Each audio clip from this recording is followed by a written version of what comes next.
देश की उपलब्धियों की बात, जन जन के सामर्थ्य की बात, मन की बात यानी देश के युवा सपनों, देश के नागरिकों की आकांक्षाओं की बात।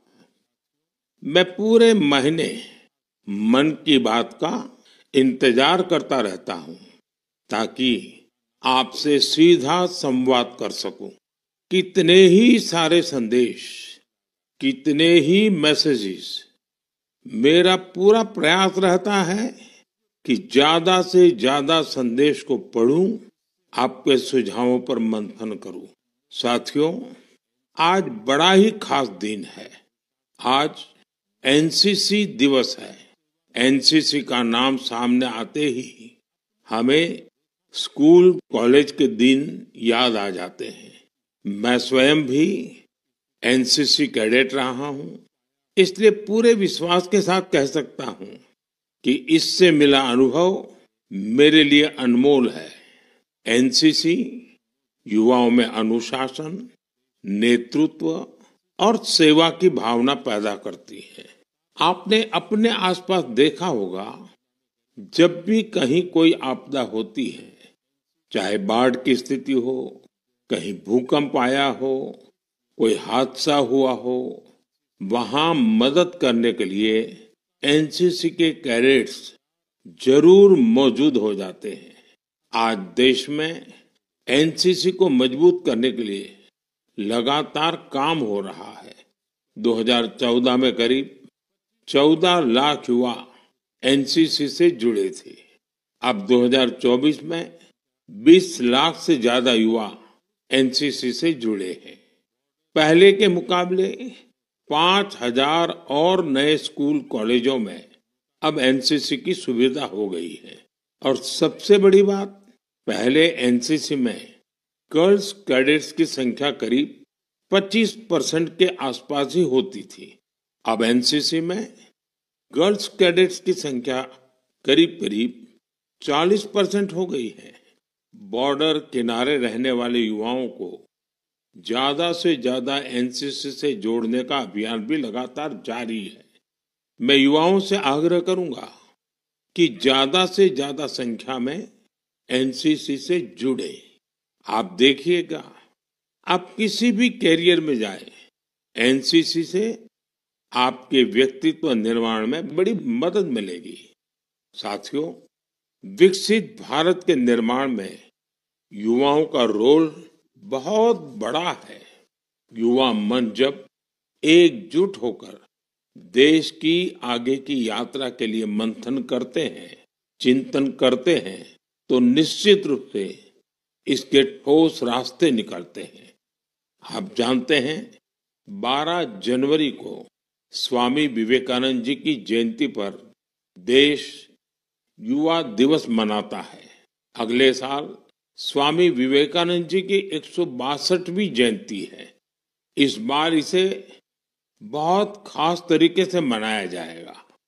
इस अवसर पर 11-12 जनवरी को दिल्ली के भारत मंडपम में युवा विचारों का महाकुंभ होने जा रहा है और इस पहल का नाम है Viksit Bharat young leaders dialogue. Bharat भर से करोड़ों युवा इसमें भाग लेंगे। गांव, ब्लॉक, जिले, राज्य और वहां से निकलकर के चुने हुए ऐसे 2000 युवा भारत मंडपम में विकसित भारत यंग लीडर्स डायलॉग के लिए जुटेंगे। आपको याद होगा, मैंने लाल किले की प्राचीर से ऐसे युवाओं से राजनीति में आने का आह्वान किया है जिनके परिवार का कोई भी व्यक्ति और पूरे परिवार का पॉलिटिकल बैकग्राउंड नहीं है। ऐसे 1 लाख युवाओं को, नए युवाओं को राजनीति से जोड़ने के लिए देश में कई तरह के विशेष अभियान चलेंगे।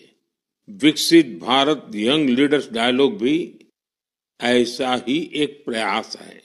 इसमें देश और विदेश से एक्सपर्ट्स आएंगे, अनेक राष्ट्रीय और अंतर्राष्ट्रीय हस्तियां भी रहेगी।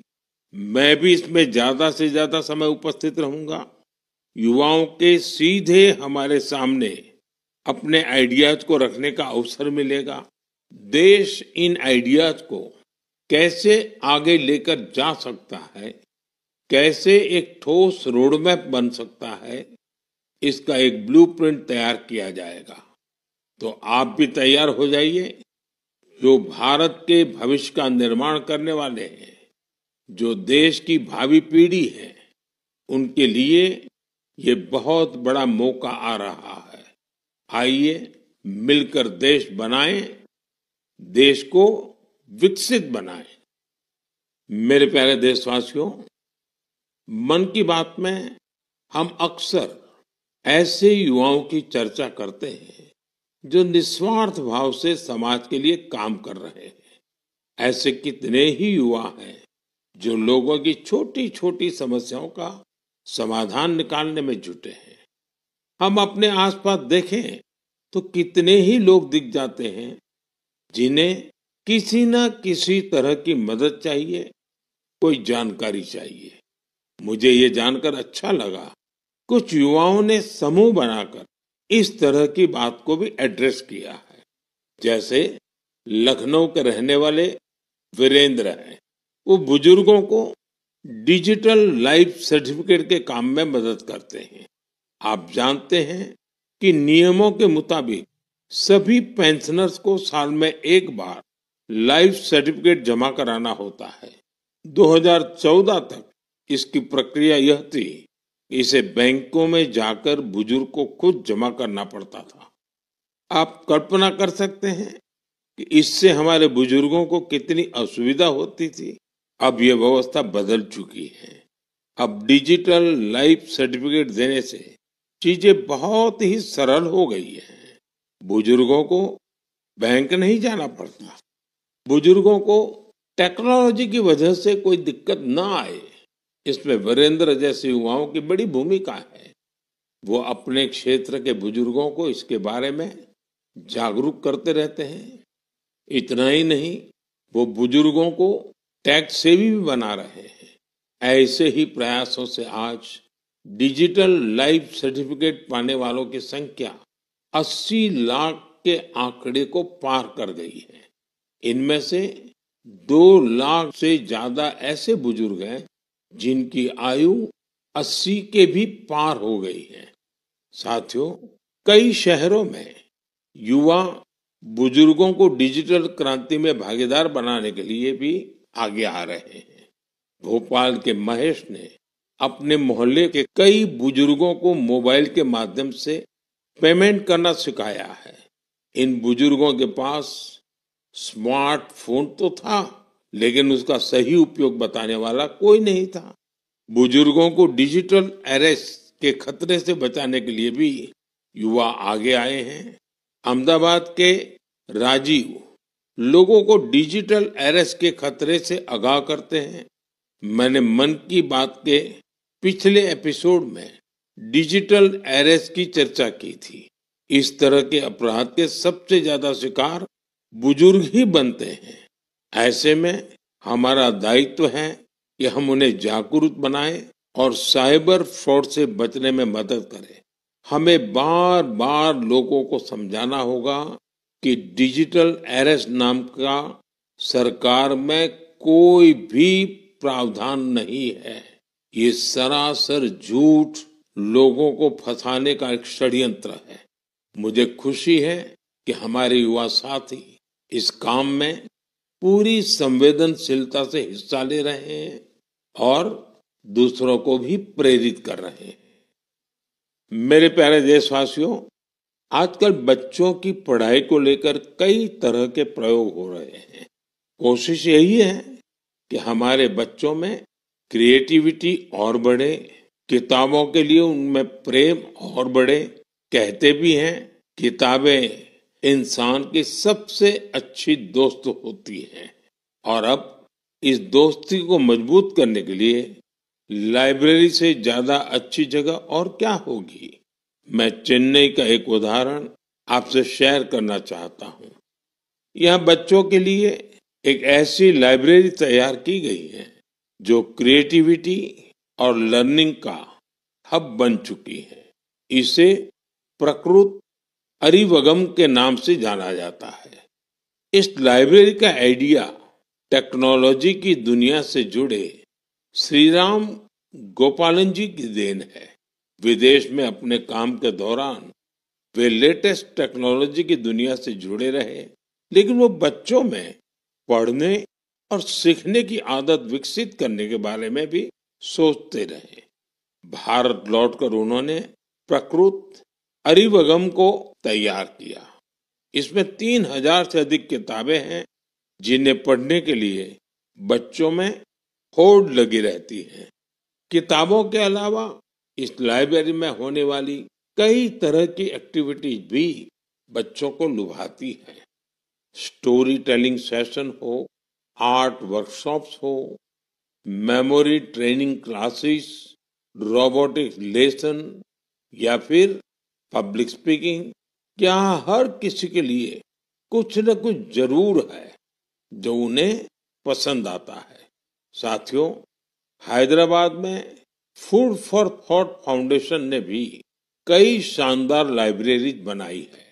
इनका भी प्रयास यही है कि बच्चों को ज्यादा से ज्यादा विषयों पर ठोस जानकारी के साथ पढ़ने के लिए किताबें मिले। बिहार में गोपालगंज के प्रयोग लाइब्रेरी की चर्चा तो आसपास के कई शहरों में होने लगी है। इस लाइब्रेरी से करीब 12 गांवों के युवाओं को किताबें पढ़ने की सुविधा मिलने लगी है। साथ ही ये लाइब्रेरी पढ़ाई में मदद करने वाली दूसरी जरूरी सुविधाएं भी उपलब्ध करा रही है। कुछ लाइब्रेरीज तो ऐसी हैं जो प्रतियोगी परीक्षाओं की तैयारी में स्टूडेंट्स के बहुत काम आ रही है। ये देखना वाकई बहुत सुखद है कि समाज को सशक्त बनाने में आज लाइब्रेरी का बेहतरीन उपयोग हो रहा है। आप भी किताबों से दोस्ती बढ़ाइए और देखिए कैसे आपके जीवन में बदलाव आता है। मेरे प्यारे देशवासियों, परसों रात ही मैं दक्षिण अमेरिका के देश गयाना से लौटा हूँ। भारत से हजारों किलोमीटर दूर गयाना में भी एक मिनी भारत बसता है। आज से लगभग 180 वर्ष पहले गयाना में भारत के लोगों को खेतों में मजदूरी के लिए, दूसरे कामों के लिए ले जाया गया था। आज गयाना में भारतीय मूल के लोग राजनीति, व्यापार, शिक्षा और संस्कृति के हर क्षेत्र में गयाना का नेतृत्व कर रहे हैं। गयाना के राष्ट्रपति डॉक्टर इरफान अली भी भारतीय मूल के हैं, जो अपनी भारतीय विरासत पर गर्व करते हैं। जब मैं गयाना में था, तभी मेरे मन में एक विचार आया था, जो मैं मन की बात में आपसे शेयर कर रहा हूँ।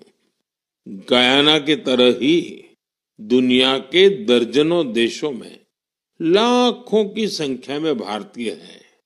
दशकों पहले की, 200-300 साल पहले की उनके पूर्वजों की अपनी कहानियां हैं। क्या आप ऐसी कहानियों को खोज सकते हैं कि किस तरह भारतीय प्रवासियों ने अलग अलग देशों में अपनी पहचान बनाई, कैसे उन्होंने वहां की आजादी की लड़ाई के अंदर हिस्सा लिया, कैसे उन्होंने अपनी भारतीय विरासत को जीवित रखा। मैं चाहता हूं कि आप ऐसी सच्ची कहानियों को खोजें और मेरे साथ शेयर करें। आप इन कहानियों को नमो ऐप पर या माय गॉव पर #इंडियन डायस्पोरा स्टोरीज के साथ भी शेयर कर सकते हैं। साथियों, आपको ओमान में चल रहा एक एक्स्ट्रा ऑर्डिनरी प्रोजेक्ट भी बहुत दिलचस्प लगेगा। अनेकों भारतीय परिवार कई शताब्दियों से ओमान में रह रहे हैं। इनमें से ज्यादातर गुजरात के कच्छ से जाकर बसे हैं। इन लोगों ने व्यापार के महत्वपूर्ण लिंक तैयार किए थे। आज भी उनके पास ओमानी नागरिकता है, लेकिन भारतीयता उनकी रग रग में बसी है। ओमान में भारतीय दूतावास और नेशनल आर्काइव्स ऑफ इंडिया के सहयोग से एक टीम ने इन परिवारों की हिस्ट्री को प्रिजर्व करने का काम शुरू किया है। इस अभियान के तहत अब तक हजारों डॉक्यूमेंट्स जुटाए जा चुके हैं। इनमें diary, account book, ledgers, letters और टेलीग्राम शामिल है। इनमें से कुछ दस्तावेज तो सन 1838 के भी हैं। ये दस्तावेज भावनाओं से भरे हुए हैं। बरसों पहले जब वो ओमान पहुंचे तो उन्होंने किस प्रकार का जीवन जिया, किस तरह के सुख दुख का सामना किया और ओमान के लोगों के साथ उनके संबंध कैसे आगे बढ़े, ये सब कुछ इन दस्तावेजों का हिस्सा है। ओरल हिस्ट्री प्रोजेक्ट ये भी इस मिशन का एक महत्वपूर्ण आधार है। इस मिशन में वहां के वरिष्ठ लोगों ने अपने अनुभव साझा किए हैं। लोगों ने वहां अपने रहन सहन से जुड़ी बातों को विस्तार से बताया है। साथियों, ऐसा ही एक ओरल हिस्ट्री प्रोजेक्ट भारत में भी हो रहा है। इस प्रोजेक्ट के तहत इतिहास प्रेमी देश के विभाजन के कालखंड में पीड़ितों के अनुभवों का संग्रह कर रहे हैं। अब देश में ऐसे लोगों की संख्या कम ही बची है जिन्होंने विभाजन की विभीषिका को देखा है। ऐसे में यह प्रयास और ज्यादा महत्वपूर्ण हो गया है। साथियों, जो देश, जो स्थान अपने इतिहास को संजो कर रखता है, उसका भविष्य भी सुरक्षित रहता है। इसी सोच के साथ एक प्रयास हुआ है जिसमें गांवों के इतिहास को संजोने वाली एक डायरेक्टरी बनी है। समुद्री यात्रा के भारत के पुरातन सामर्थ्य से जुड़े साक्ष्यों को सहेजने का भी अभियान देश में चल रहा है। इस कड़ी में लोथल में एक बहुत बड़ा म्यूजियम भी बनाया जा रहा है। इसके अलावा आपके संज्ञान में कोई मैन्युस्क्रिप्ट हो, कोई ऐतिहासिक दस्तावेज हो, कोई हस्तलिखित प्रत हो, तो उसे भी आप नेशनल आर्काइव्स ऑफ इंडिया की मदद से सहेज सकते हैं।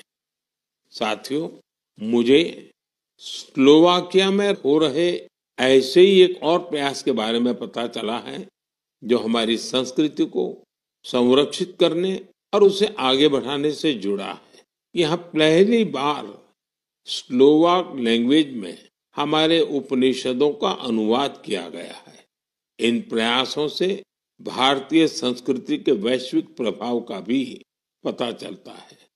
हम सभी के लिए ये गर्व की बात है कि दुनिया भर में ऐसे करोड़ों लोग हैं जिनके हृदय में भारत बसता है। मेरे प्यारे देशवासियों, अब मैं आपसे देश की एक ऐसी उपलब्धि साझा करना चाहता हूं जिसे सुनकर आपको खुशी भी होगी और गौरव भी होगा, और अगर आपने नहीं किया है तो शायद पछतावा भी होगा। कुछ महीने पहले हमने एक पेड़ मां के नाम अभियान शुरू किया था।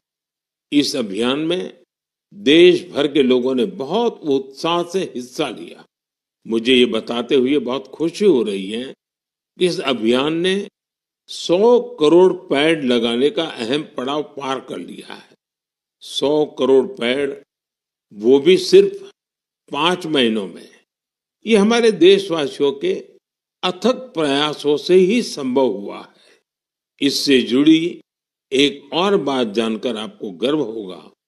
एक पेड़ मां के नाम अभियान अब दुनिया के दूसरे देशों में भी फैल रहा है। जब मैं गयाना में था तो वहां भी इस अभियान का साक्षी बना। वहां मेरे साथ गयाना के राष्ट्रपति डॉक्टर इरफान अली, उनकी पत्नी की माताजी और परिवार के बाकी सदस्य एक पेड़ मां के नाम अभियान में शामिल हुए। साथियों, देश के अलग अलग हिस्सों में ये अभियान लगातार चल रहा है। मध्य प्रदेश के इंदौर में एक पेड़ मां के नाम अभियान के तहत पेड़ लगाने का रिकॉर्ड बना है। यहाँ 24 घंटे में 12 लाख से ज्यादा पेड़ लगाए गए। इस अभियान की वजह से इंदौर की रेवती हिल्स के बंजर इलाके अब ग्रीन जोन में बदल जाएंगे। राजस्थान के जैसलमेर में इस अभियान के द्वारा एक अनोखा रिकॉर्ड बना। यहाँ महिलाओं की एक टीम ने 1 घंटे में 25,000 पेड़ लगाए। माताओं ने माँ के नाम पेड़ लगाया और दूसरों को भी प्रेरित किया। यहाँ एक ही जगह पर 5,000 से ज्यादा लोगों ने मिलकर पेड़ लगाए। ये भी अपने आप में एक रिकॉर्ड है। एक पेड़ माँ के नाम अभियान के तहत कई सामाजिक संस्थाएं स्थानीय जरूरतों के हिसाब से पेड़ लगा रही है। उनका प्रयास है कि जहां पेड़ लगाए जाएं, वहां पर्यावरण के अनुकूल पूरा इकोसिस्टम डेवलप हो। इसलिए ये संस्थाएं कई औषधीय पौधे लगा रही हैं, तो कहीं चिड़ियों का बसेरा बनाने के लिए पेड़ लगा रही है। बिहार में जीविका सेल्फ हेल्प ग्रुप की महिलाओं ने 75 लाख पेड़ लगाने का अभियान चला रही है। इन महिलाओं का फोकस फल वाले पेड़ों पर है, जिससे आने वाले समय में आय भी की जा सके। साथियों, इस अभियान से जुड़कर कोई भी व्यक्ति अपनी माँ के नाम पर पेड़ लगा सकता है। अगर माँ साथ है तो उन्हें साथ लेकर आप पेड़ लगा सकते हैं, नहीं तो उनकी तस्वीर साथ में लेकर आप इस अभियान का हिस्सा बन सकते हैं। पेड़ के साथ आप अपनी सेल्फी भी mygov.in पर पोस्ट कर सकते हैं। माँ हम सब के लिए जो करती हैं, हम उनका ऋण कभी नहीं चुका सकते, लेकिन एक पेड़ माँ के नाम लगाकर हम उनकी उपस्थिति को हमेशा के लिए जीवंत बना सकते हैं। मेरे प्यारे देशवासियों, आप सभी लोगों ने बचपन में गोरैया या स्पैरो को अपने घर की छत पर, पेड़ों पर चहकते हुए जरूर देखा होगा। गोरैया को तमिल और मलयालम में कुरुवी, तेलुगु में पिचुका और कन्नड़ा में गुब्बी के नाम से जाना जाता है। हर भाषा संस्कृति में गोरैया को लेकर किस्से कहानी सुनाए जाते हैं। हमारे आसपास बायोडायवर्सिटी को बनाए रखने में गोरैया का एक बहुत महत्वपूर्ण योगदान होता है। लेकिन आज शहरों में बड़ी मुश्किल से गोरैया दिखती है। बढ़ते शहरीकरण की वजह से गोरैया हमसे दूर चली गई है। आज की पीढ़ी के ऐसे बहुत से बच्चे हैं जिन्होंने गोरैया को सिर्फ तस्वीरों या वीडियो में देखा है। ऐसे बच्चों के जीवन में इस प्यारी पक्षी की वापसी के लिए कुछ अनोखे प्रयास हो रहे हैं। चेन्नई के कुडुगल ट्रस्ट ने गोरैया की आबादी बढ़ाने के लिए स्कूल के बच्चों को अपने अभियान में शामिल किया है। संस्थान के लोग स्कूलों में जाकर बच्चों को बताते हैं कि गोरैया रोजमर्रा के जीवन में कितनी महत्वपूर्ण है। ये संस्थान बच्चों को गोरैया का घोंसला बनाने की ट्रेनिंग देते हैं। इसके लिए संस्थान के लोगों ने बच्चों को लकड़ी का एक छोटा सा घर बनाना सिखाया। इसमें गोरैया को रहने खाने का इंतजाम किया।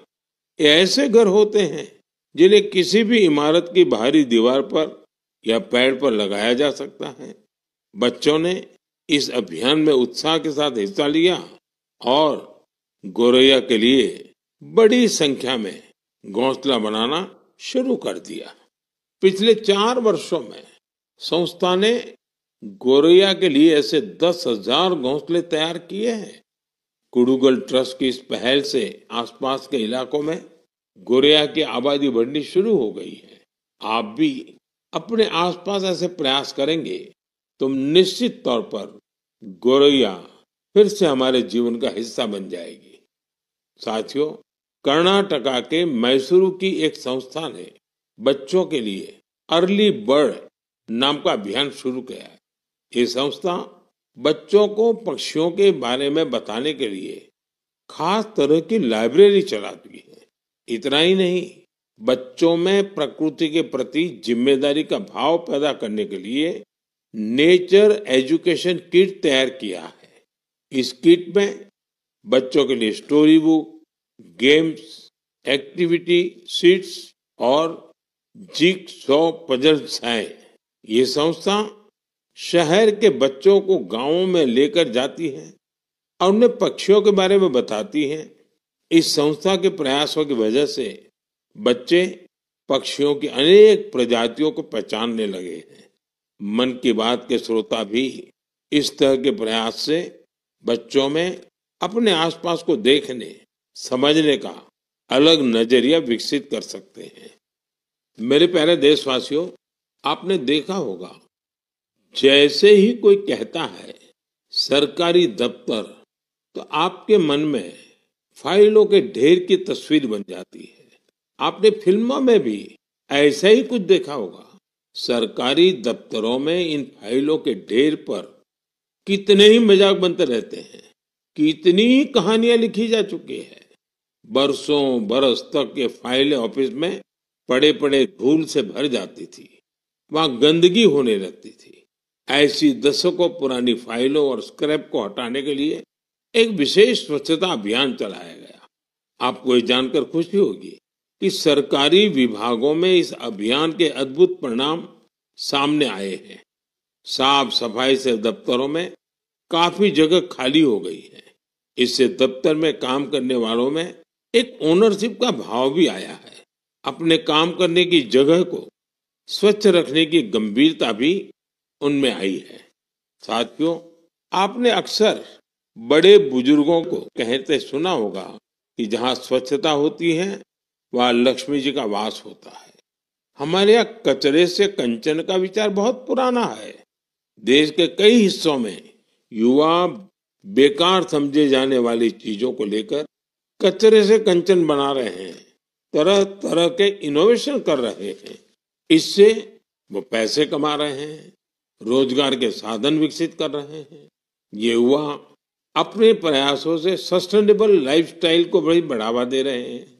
मुंबई की दो बेटियां का ये प्रयास वाकई बहुत प्रेरक है।